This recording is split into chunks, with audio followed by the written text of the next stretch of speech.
In Japan, there are people who determine the sex of baby chickens with 99% accuracy. They're able to do that even though the sex of baby chicks is ostensibly indistinguishable. No scientifically ordained system could even approach such astonishing accuracy. The people who do it intuitively. They simply know which chicks are male and which female. Physical evidence is not required. People training to become chicken sexers learn the trade only by looking over the shoulders of experienced workers who themselves cannot explain how they do it. I had heard about this astonishing business before and was reminded of it in a most interesting article in Psychology Today by Michael A. Gillen titled The Intuitive Edge. He reminds us that anyone who's had a hunch pay off won't be surprised to learn that according to cognitive psychologist Arthur Reber of Brooklyn College, we have an ability to know what to do in complicated situations without being able to explain exactly how we know. This ability is unconscious and enables us to perform enormously complicated tasks, from reading and writing to composing music and inventing scientific theories. Reber's research also indicates, Gillen writes, that when faced with exceptionally subtle tasks, people who feel or intuit their way through them actually have a competitive edge over those who consciously try to think their way through.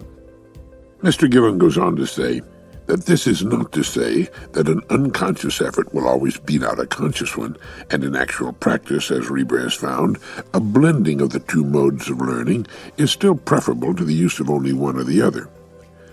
I'm sure nothing I've said here has taken you by surprise, although you may not have known about those wizard Japanese chicken sexers. Sometime, just for the fun of it, you might like to look at a tray full of newly hatched chicks and see if you can pick out the females. There's nothing whatever to physically distinguish the different sexes. You simply have to know.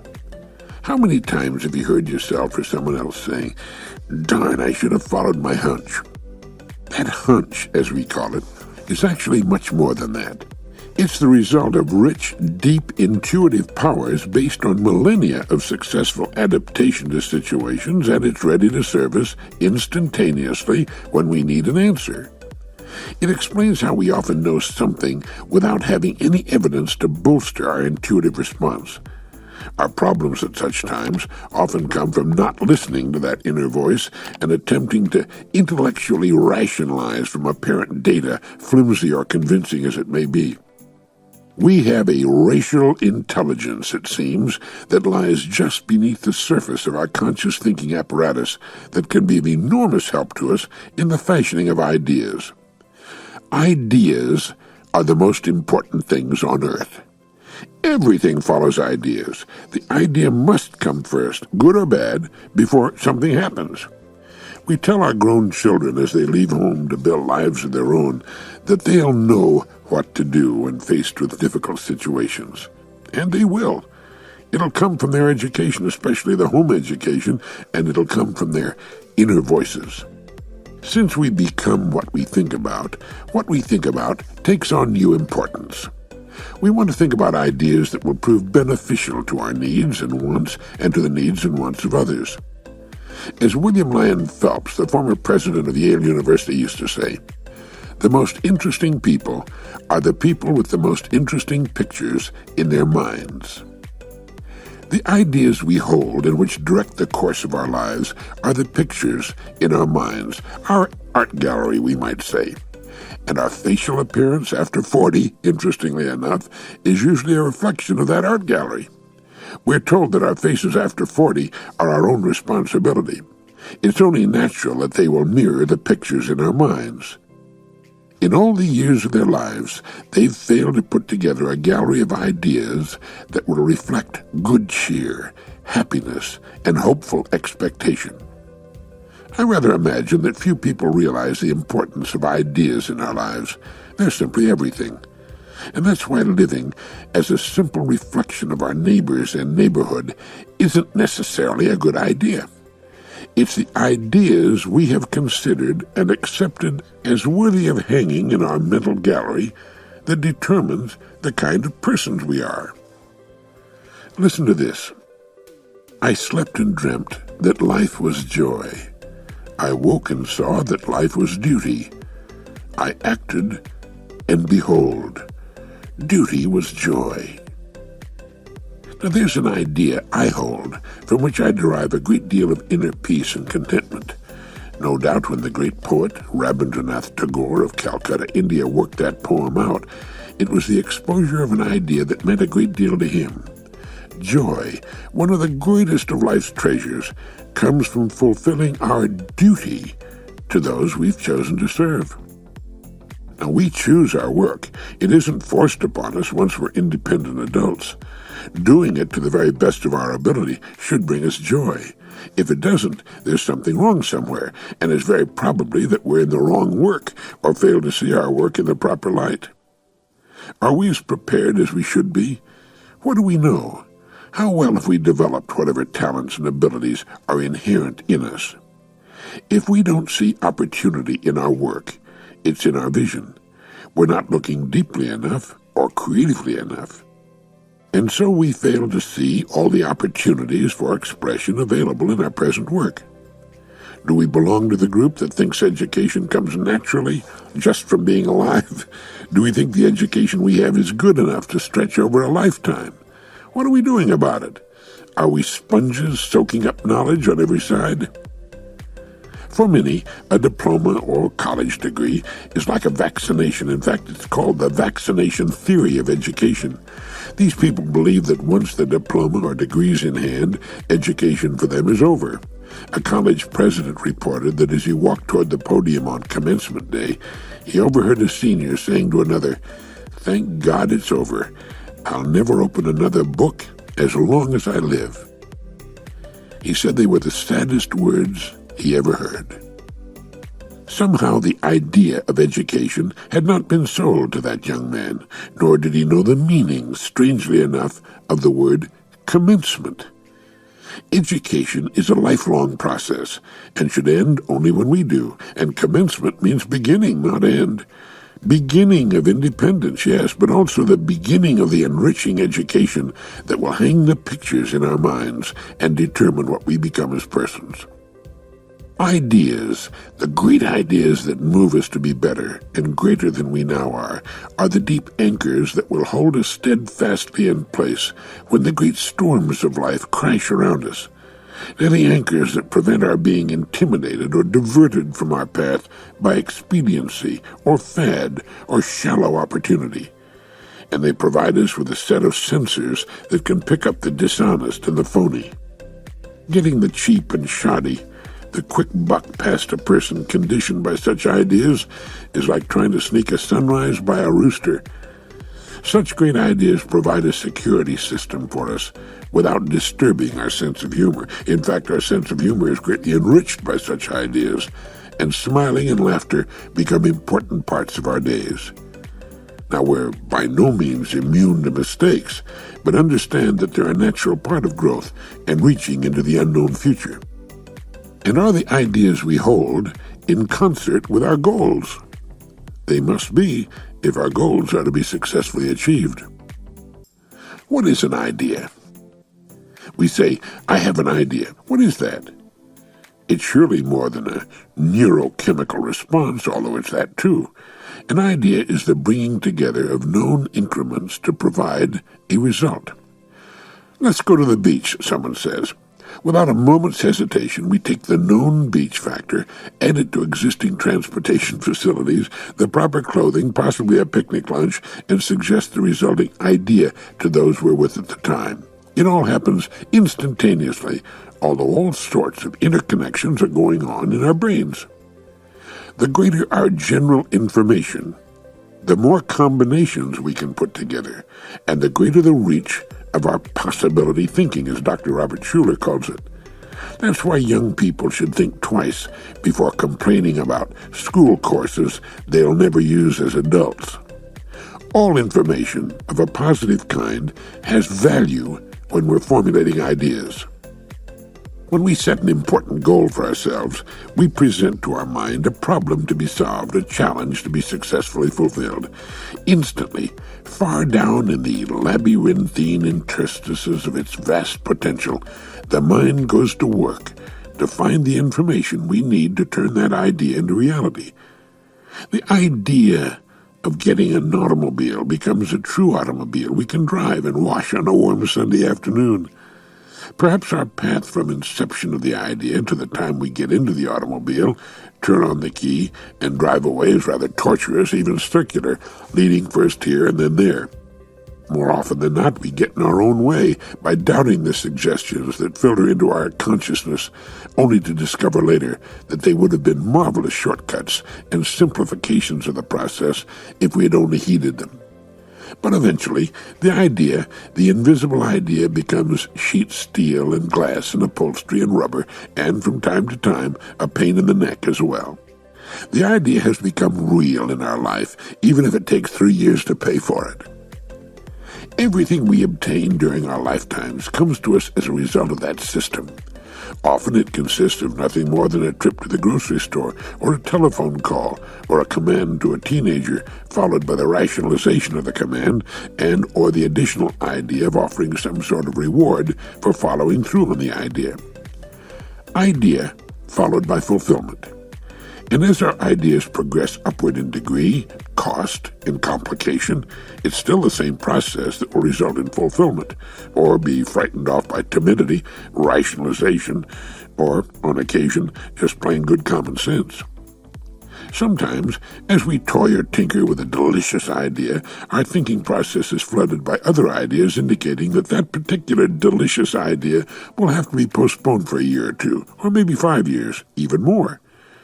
Our thinking process tells us, yes, it tells us, that we've made the kind of quantum leap that's out of place if we're to stick to our present hierarchy of plans and ideas. That's why a written list is a good idea. Not that we can't modify that list from time to time. In fact, as we learn how readily such a system brings us fulfillment of our goals, it's not at all unusual to upgrade our list to include levels we may not at first have thought were in the ballpark for us. Millions of people use this process without giving it a second thought, without understanding the process at all. A system, once understood and tested, can be applied to whatever we can seriously consider as goal material. All we need to do is leave it to the system. We don't have to fully understand the system in order to use it.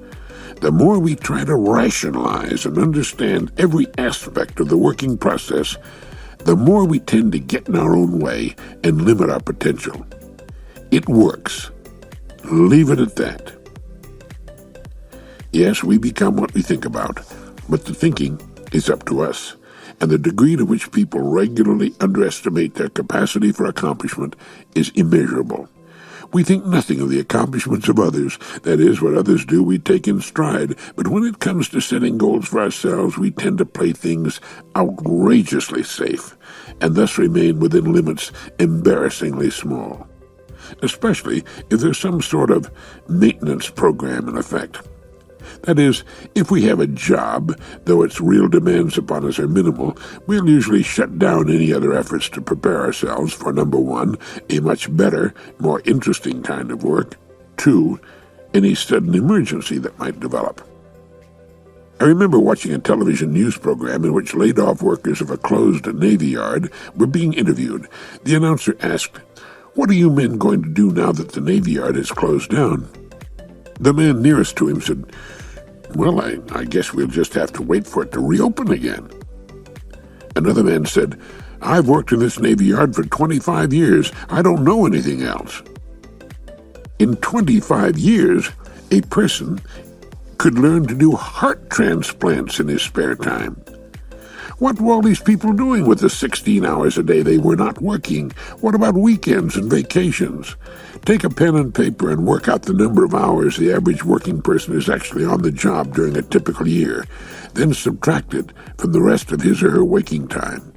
If an hour a day were devoted to learning, to anything of a valuable nature, the ending of a job would be an incidental thing or an actual benefit. And how about think time?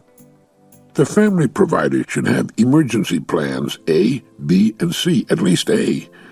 Just as a platoon leader in combat must ask himself, what if the enemy attacks at night, from the rear, on Sunday morning during breakfast? The family provider should ask, and work out on that legal pad, what do we do if the company I work for goes out of business or lets me go for any reason? And in the meantime, how about that educational program in my main field of interest? During the industrial shakeout of the early 80s, we heard this comment again and again. I worked for that company for 30 years and now I'm out, just like that. To hear them talking, one might think they'd made a personal sacrifice for the welfare of the company they worked for. They say nothing about the fact that the company paid them for their time at the job and gave them the wherewithal to become anything they might set their hearts upon becoming. It was a fair arrangement.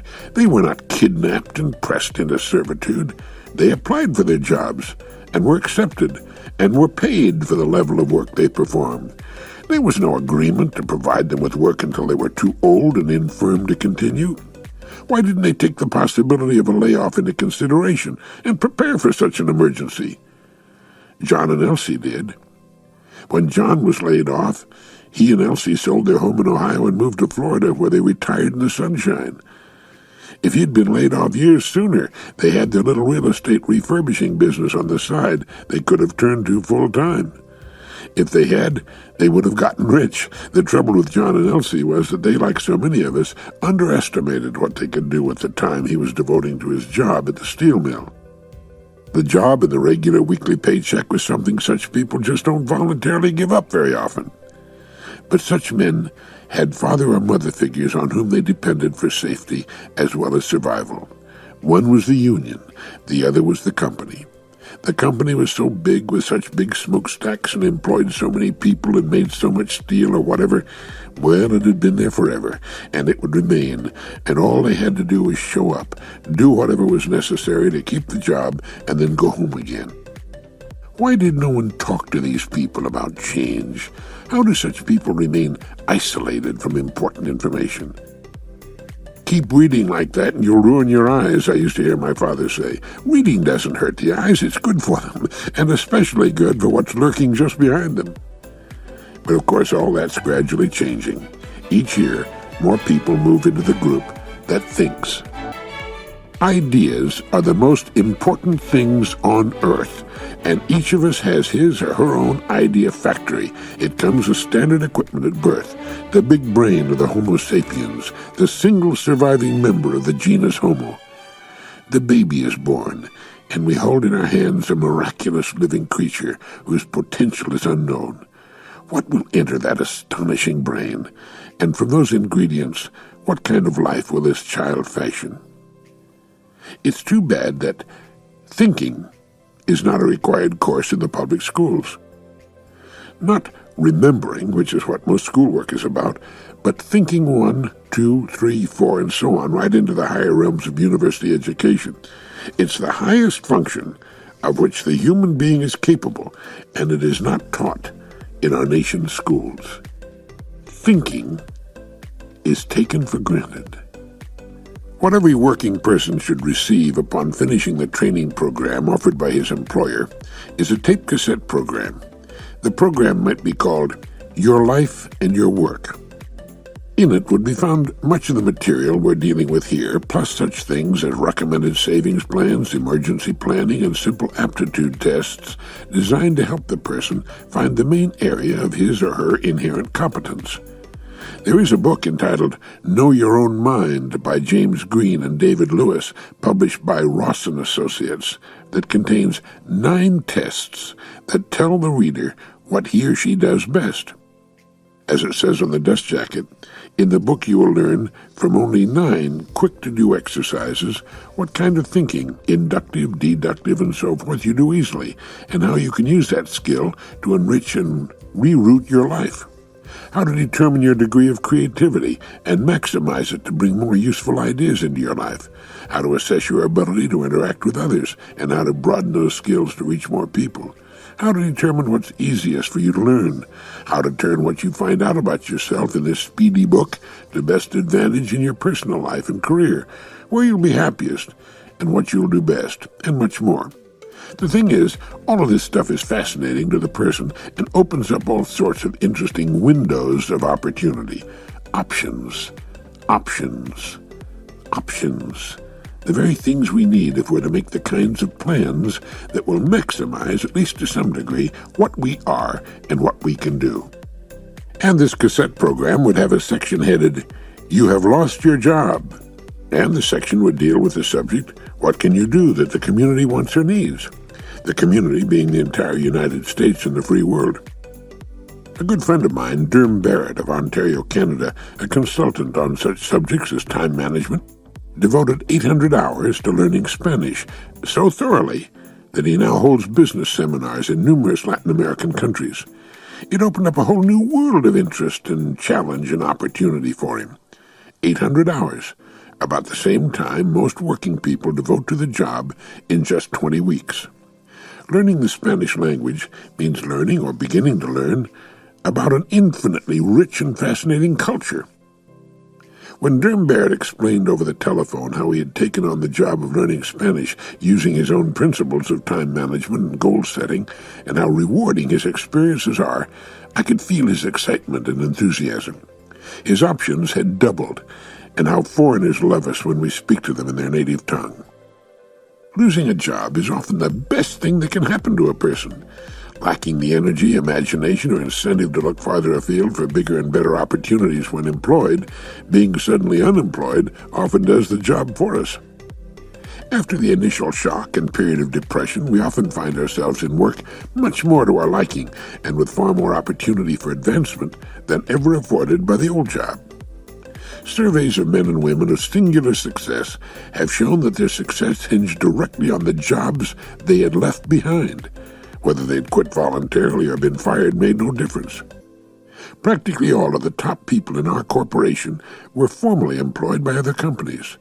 That they are delighted with their present work proves my point.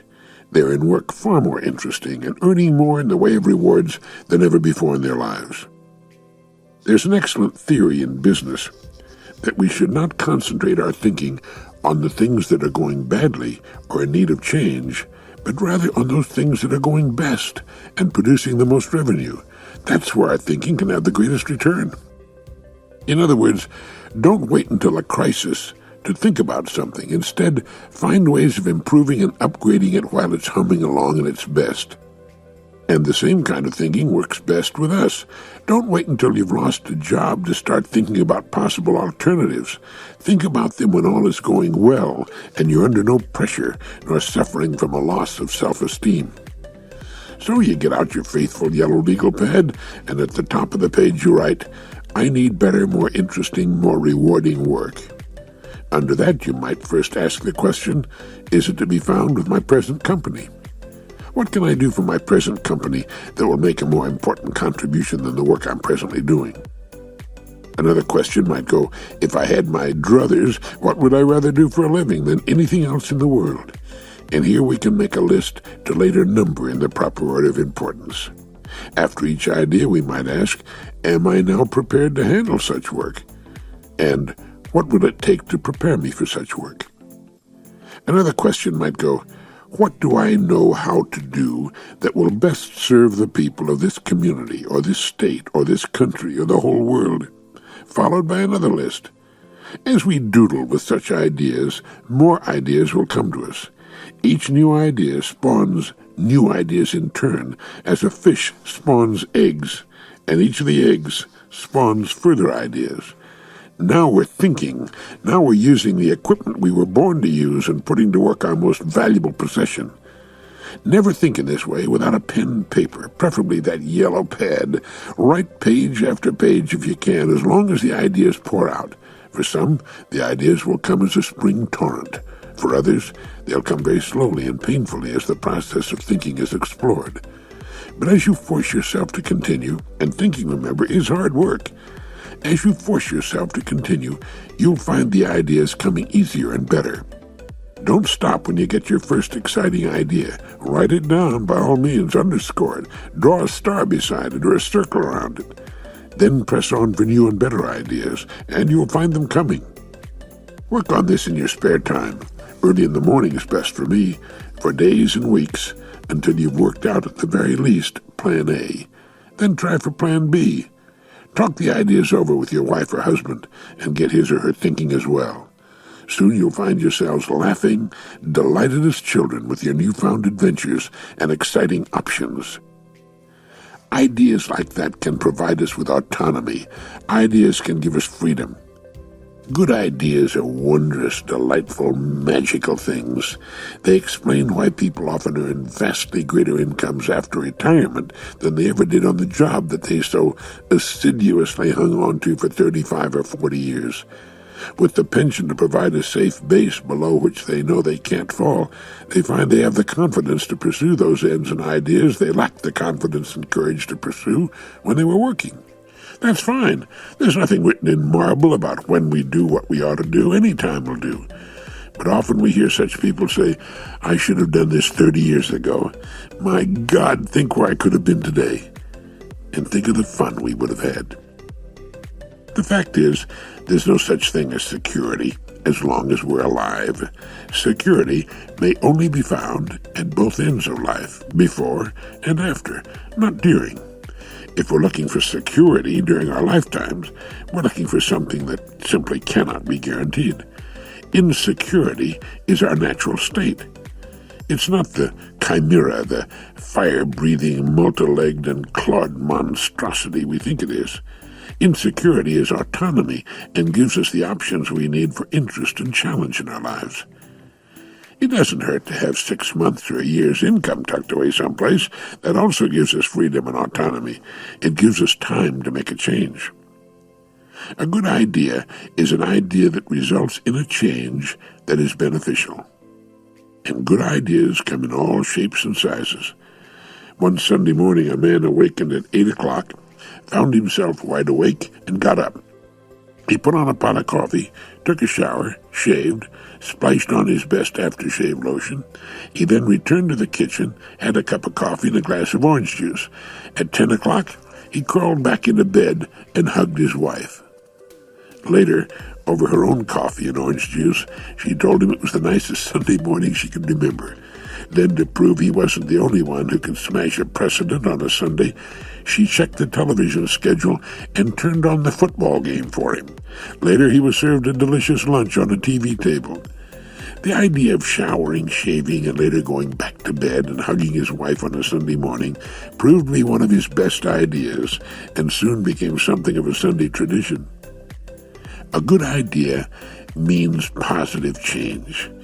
And a great money-making good idea needn't come up with anything radically new. There's a larger success in everything that is successful already through good ideas. If there's a modest business in town that's earning a profit for its owner, it can be improved to the point of earning a much larger profit. If there's a dumb, out-of-date motel in your area that's still getting enough business to earn a profit, why not turn it into a super wonderful motel and earn a bigger profit, or build a super wonderful motel across the street from it? Offer so many wonderful benefits nobody will ever think of stopping anywhere else. And once it's about as successful as it can be, start a program of remodeling the rooms, one by one, so that the place is in an unending state of renewal, like the Golden Gate Bridge in San Francisco. Don't ever say, I'd like to get to the point where I can start taking things easy. Certainly you can arrange for the hard work to be done by others, but you want to keep thinking and planning for the future. Once a person runs out of anything interesting to do, he starts the long downward slide. He begins to fall apart. Things start going wrong. After you die, you can take it easy. Talk about sleep. The people who live longest are those people who never run out of something to do. They're farmers who have new crops to plant and harvest, fresh cows to milk, and 100 other chores that demand attention. They're teachers who have a new class every year, or writers who get through writing on one subject and are soon off on another. And they're people who never run out of ideas. When they come to the end of their lives, they're caught up in full stride like a suddenly broken motion picture film. We learn in reading Ortega that we are the only creatures on the planet who are born into a natural state of disorientation with our world. All other creatures are at home in their new world. Controlled entirely by instinct and reacting automatically to whatever stimuli affects them, they never have to ask, "What shall I do?" Why was this pre-planned state denied us? Because we're the only creatures on the planet with the power to create our own worlds within the world in which we find ourselves. An awesome power indeed. That's why ideas are the greatest things on earth, for it is ideas that shape our lives. Unfortunately, with all too many of us, it's the lack of great ideas that shape our lives by their absence. A poet once wrote, "Blessed is the man who has found his work." A great idea indeed, for the man or woman who has found an unending vein of interest to explore. The future represents a happy prospect. Another great idea is that such work exists for each of us. If we've not yet found it, we can do no better than to continue our explorations until we do find it. Another great idea. Our rewards, all the years of our lives, will be in proportion to our service. We are here, we live, in order to serve one another.